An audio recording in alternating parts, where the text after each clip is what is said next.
শীতের দুপুরগুলোতে কেন জানি না খুব সাধারণ কিছু জিনিসই বেশি আনন্দ খুঁজে পাওয়া যায়। যেমন মূলা শাক। অনেকে হয়তো নাক কুচকান, কিন্তু গরম ভাতের সাথে এই শাকের প্রথম গ্রাসটা অন্যরকম ভালো লাগে। ছোটবেলায় দেখতাম মা যখন শাকটা ভাজি করতেন, সারা বাড়িতে রসুনের ফোড়ের একটা গন্ধ ছড়িয়ে পড়তো। সেই ঘ্রাণ পাওয়া মাত্রই আমি বসে পড়তাম থালা নিয়ে।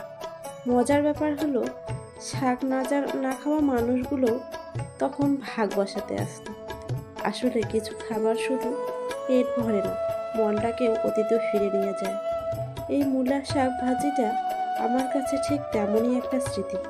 খুব সাধারণ কিন্তু ভীষণ আপন। আপনারও কি কোনো খাবার দেখে এমন ফেলে আসা দিনগুলোর কথা মনে পড়ে? মনে পড়লে কমেন্ট করে জানাবেন। এবং কোন খাবার দেখে আপনার এই ফেলে আসা দিনগুলোর কথা মনে পড়ে তা জানান।